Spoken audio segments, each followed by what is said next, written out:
welcome to Turn the Page, the official podcast of the Syosset Public Library.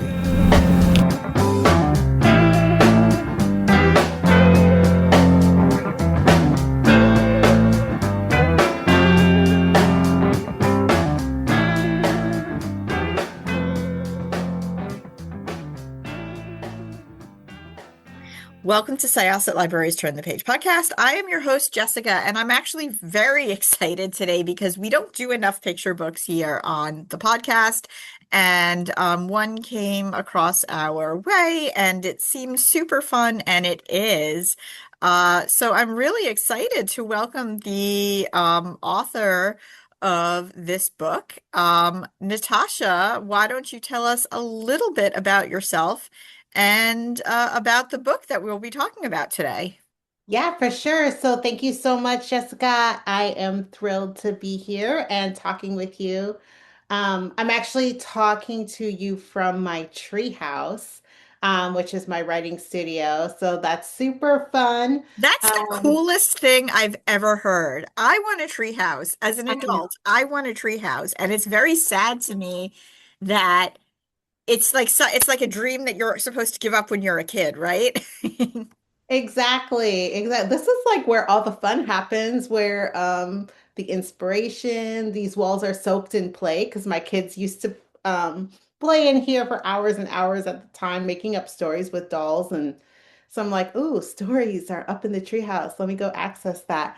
But anyways, yeah, I'm in my writing studio. It's a beautiful day out here in California. I could not complain. We've had like a really crazy, you know, unseasonably cold summer. So today the sun's out and it's beautiful. But I'm really excited because this book, Downtown Doors, it actually, I wrote it out of a reaction to seeing what was happening in the Oakland area out here in California. We're driving down the street, I'm looking out the windows, and there's all these unhoused people in these encampments, tents on the sidewalk, people living in cars. And I'm like, oh my goodness, I was really overwhelmed by all of that. And, growing up, I always had a heart for people who face challenges, social economic challenges in society. I used to volunteer with multiple different populations, but I'm looking at this and I'm like, oh, wow.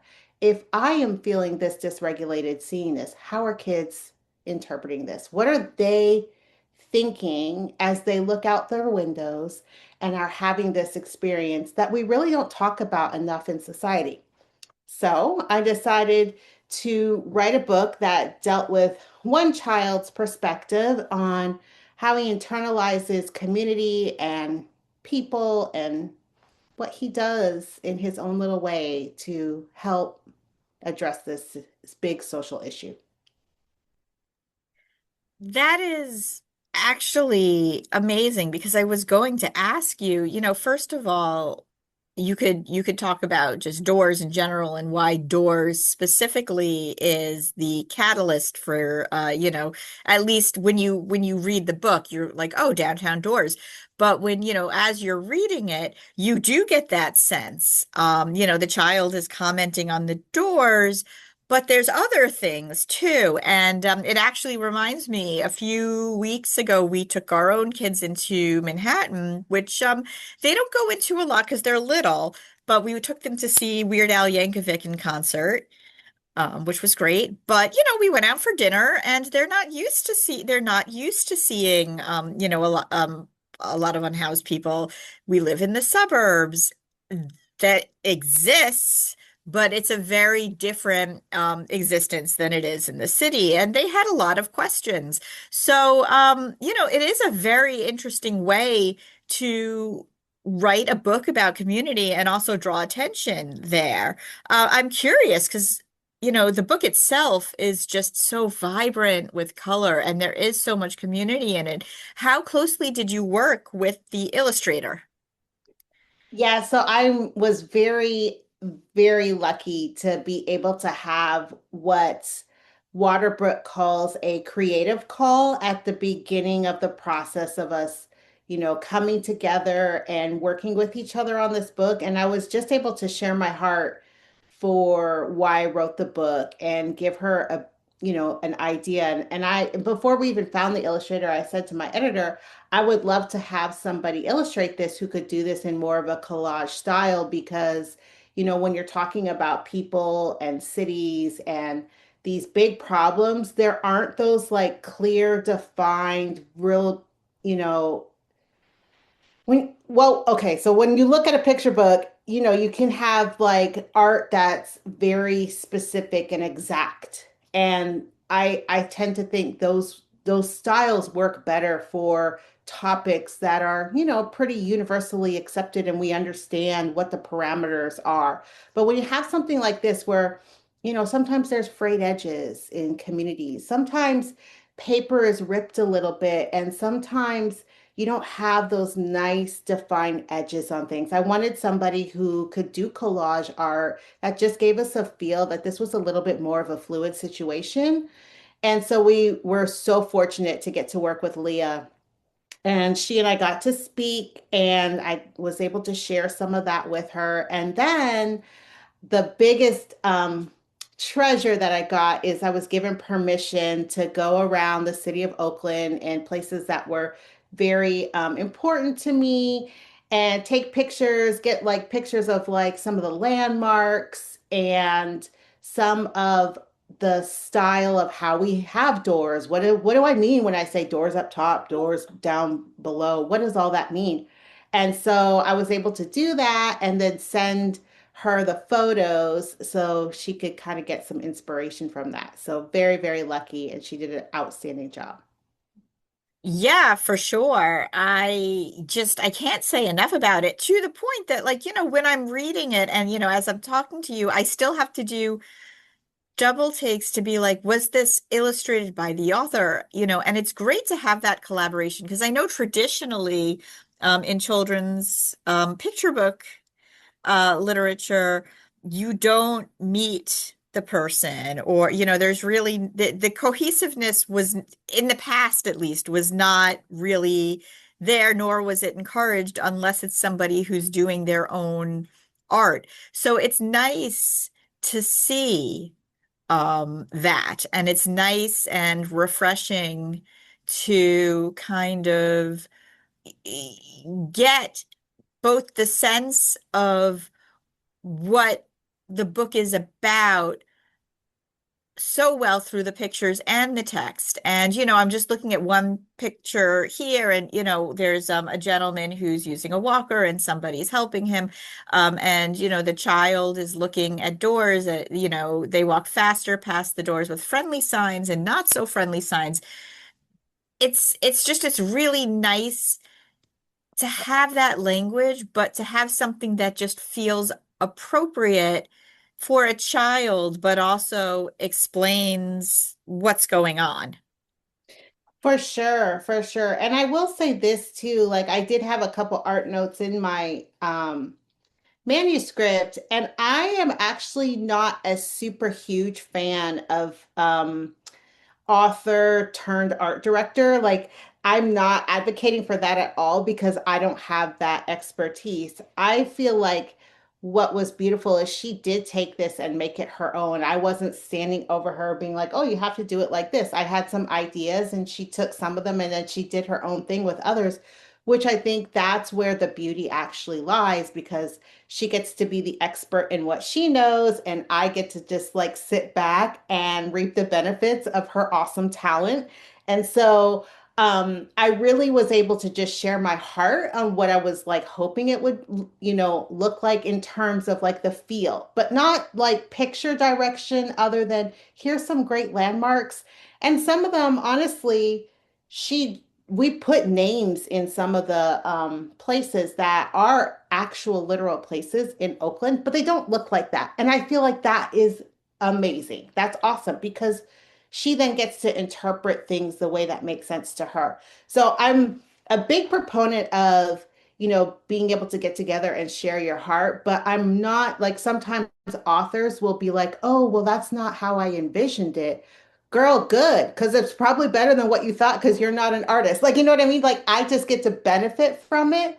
But she's the one that was able to actually put her vision down with me being like, oh, wow, this is amazing. And I also just want to talk about how the boy, says he wants to be a door to the people in his community. I mean, it's such a lovely way to transition the metaphor of doors to what a person can be. And, for a child, it's a really big feeling. Like that's a really big emotion. Yeah, definitely. And thank you for pointing that out and just even drawing attention to it because I feel as though there's the idea that we've heard so many times, give back to your community. And that language is inherently elitist. It inherently sets up this hierarchy where one is above the other and and one is in need of taking from the other. So those who are in a position to give back are, at the top, and those who need something are at the bottom. What I loved about the door is it's an open that we enter and exit on the same level. I'm a door because somebody else was a door to me, and I can give and receive. I can enter and exit at the same level as somebody else. And so I really wanted to share the idea of what it means to be a community and to participate in your community versus give to a community. And that's a big distinction that we don't always talk about. Thank you so much for sharing it. It really, like I said, it's a gorgeous book. The art is gorgeous, the language is simple and gorgeous, but it's also a good conversation opener. Like it's a door to that conversation for That's children, no matter where they live and their families. Yeah, and one of the doors in here is a hotel door, and I don't know if you were able to pick that up, but it's a revolving door. And the idea that we have these places of grandeur, I use the idea of a hotel in the story, that you can just kind of go in, but you don't get to participate in anything, and it just spits you right back out. It's when you look at the page, there's a unhoused woman on that spread. Oh yeah, I And, know. Yeah, you know, it's the idea of this is not for you. You yeah. don't have to participate in this. And even on some level, the little boy doesn't either because he comes right back out. It's his favorite, but he doesn't get to participate. And so there's so many different little metaphors in here and that is a spread that we did talk at length about because I was like, okay, this is what I'm trying to convey with this. And she was like, okay, yes, let's do it. Um, but I want us to think about the way even that we set up our communities and what we're saying just by the physical, like the doors. If you just look at the doors, who is invited, who has access, who doesn't. And a fun little fact. So that hotel in this spread, it's called the Kissel Hotel. And my husband, he works in construction, and this was one of his projects that he finished a couple years ago. He actually helped build this hotel. So I was like, oh, let me just put that in there as a fun little nod to him. But yeah, so talking about social issues with the metaphor of the door.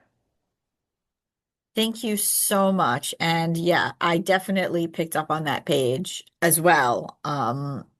Again, there's really just so much to dive into here. So I just encourage listeners to do that. Thank you so much. Are you working on another book at the moment? So I've got a lot of projects that are like out on sub. We don't have anything that's in the pipeline that's going to be ready, but I'm also in the process, and I have to just say it here because it keeps me accountable.